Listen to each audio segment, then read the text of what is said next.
কোরআন শরীফের কোনো অদ্বৈত নাই প্রতি আমরা নিজর হইব আমরা যাই বেখেয়ালি কর্ম বেয়াদবি কর্ম কোরআন শরীফের হকরে আদায় করার লাগি আমরা গুরুত্ব দিতাম না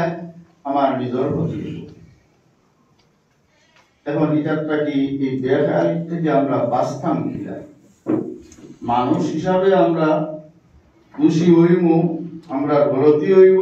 ত্রুটি হইব ইত্যাদি বাঁচতাম কিনা এর লাগিয়া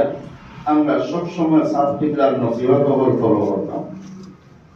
সাত কিবলার নসিহত কবল ফলো করতাম সাত কিবলার তসব্বুর আমরা রাখতাম যারা মির্জা বাবুয়ের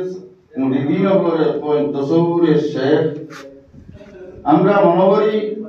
আর এর প্রতি আমার ধারণা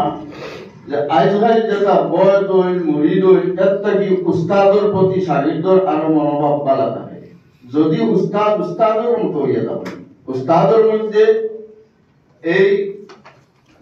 গুণ থাকে উস্তাদ হিসাবে চলেন তাহলে ছাত্র উস্তাদরে ফলো হইয়া হে আল্লাহর হকিকত পর্যন্ত পৌঁছা সম্ভব হইব সুবহানাল্লাহ তাই এই ক্ষেত্রে তালিমের ক্ষেত্রে তালিমে হকিকত তালিমে তরিকত তালিমে শরীয়ত যে কোনো ব্যাপার রাবেতা এক নম্বর জরুরি রাবেতা সম্পর্ক উস্তাদ শাগির্দের মধ্যে যে সম্পর্ক একটি এক নম্বর জরুরি আর এই সম্পর্কটা যদি ক্লাস চলাকালীন থাকে ছাত্র এবং উস্তাদের মাধ্যমে তাহলে এই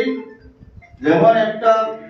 জগটা দিয়ে যদি গ্লাসও পানি ডালা হয় জগর মুখে আর গ্লাসের মুখে মিল থাকে যে এক ফুটা পানি বাড়া পড়তো না আর যদি জগ আর গ্লাসের লগে কোনো সম্পর্ক থাকে না একজন আরেকজনের রাজধানীর ব্যস্ততা থাকেন তাহলে গ্লাস খালি থাকবো জগ খালি